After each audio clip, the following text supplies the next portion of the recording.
कांग्रेस के नवनियुक्त शहर अध्यक्ष रंजन मित्तल ने कहा कि जनप्रतिनिधियों और अधिकारियों में इच्छा शक्ति की कमी के चलते शहर का कायाकल्प नहीं हो पाया। उन्होंने कहा कि कचहरी से अधिकारियों के आवास शिफ्ट करने और पालिका परिसर में कमर्शियल बिल्डिंग में पार्किंग स्थल बनाने के उनके सुझाव किसी ने स्वीकार नहीं किए।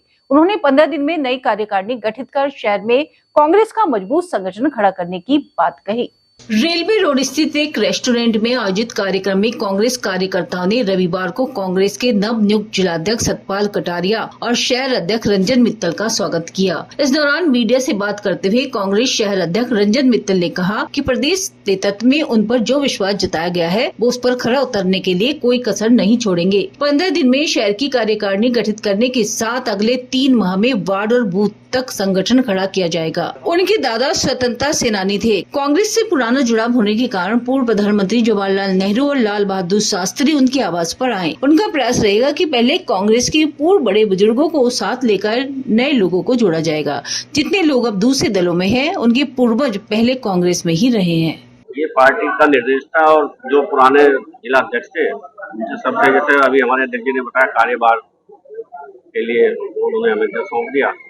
संगठन में जो हमारे सब पुराने पदाधिकारी है कांग्रेसी, उन सबको लेके और जितने भी नए से नए लोग जोड़ सकते हैं उनको कोशिश करेंगे। और आपको यकीन दिलाता हूं कि आज माहौल बदलने वाला है।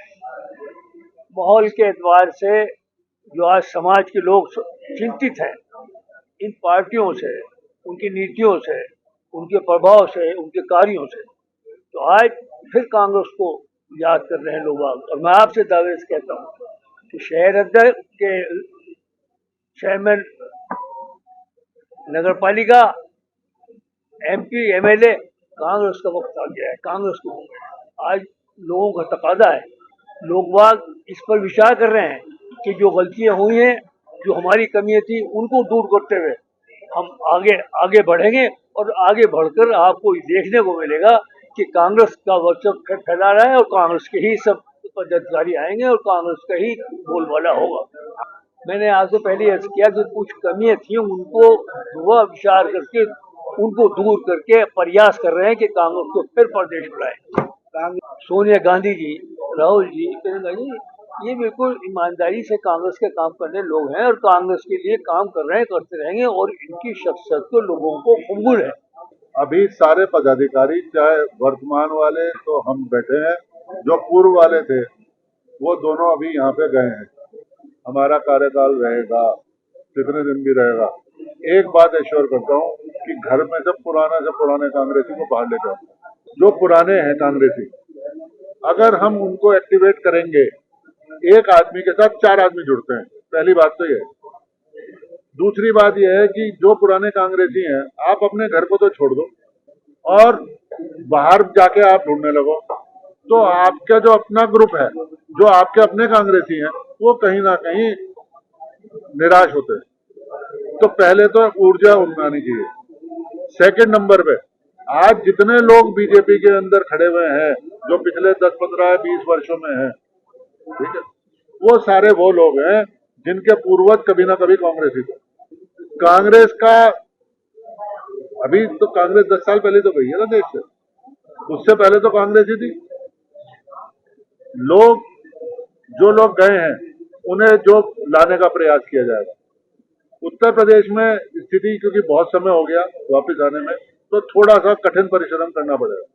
लेकिन जैसे दूसरी जगह है, बीजेपी का तो आज भी इतने सारे वजूद में आने के बाद भी उनका घर पूरा नहीं हो रहा।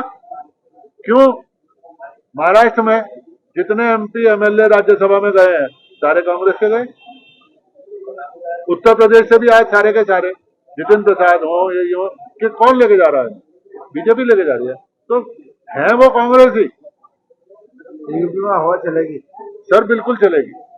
परिवर्तन इस दुनिया का नियम है। मुझे पहले भी कहीं ऑफर हुई थी, लेकिन मैंने कभी एक्सेप्ट नहीं करी। और ये उस वक्त हुई थी जिस वक्त 2014 का चुनाव, जब कांग्रेस सत्ता से बाहर जा रही थी, उस वक्त के चुनाव में। उस वक्त कोई नहीं कह रहा था कि कांग्रेस जा रही है। उस वक्त बहुत लोगों की धारणा थी आ जाए, लेकिन मैं अपनी लाइफ को अपने हिसाब से सिद्धांत पे जिया है। अगर मैं किसी चीज को नहीं कर पाता तो मैं उस चीज को मैं जाता नहीं। मेरा सिर्फ क्या है मुझे नहीं पता कि मैं लड़ूंगा या नहीं लड़ूंगा। अगर मैं कुछ कर पाया, मेरा तो ट्रायल यही है, अगर मैं 6 महीने में अपना संगठन खड़ा नहीं कर पाया तो मुझे चुनाव लड़ने का अधिकार भी नहीं। एक ट्यूबलाइट अगर मैं खरीदने जाता हूँ वो 200 रुपए में मिलती है, नगर पालिका की ट्यूबलाइट 2000 में क्यों लगती है? ये कोई क्वेश्चन वो नहीं है, ये क्वेश्चन है। मैं ये नहीं कह रहा कि 2000 में नगर पालिका खरीद रही है, जितने में भी खरीदी है वो 3 गुना 4 गुना 5 गुना प्रॉपर्टी उसमें खरीदी है, क्यों खरीद रही है? अगर ईमानदारी है तो क्यों नहीं 10% 20% के कमीशन में वो खरीदी जा रही? क्यों 200 रुपए की? आप कौन सा नगर पालिका का बिल उठा के देख लो, और उस नगर पालिका के बिल के अंदर जो ये परचेसिंग कर रहे हैं उसे बाजार में जाके वही मेक और वही खरीद लो, आपको 1/4 की मदद मिल जाएगा। क्यों? इसके बाद कहने की जरूरत है?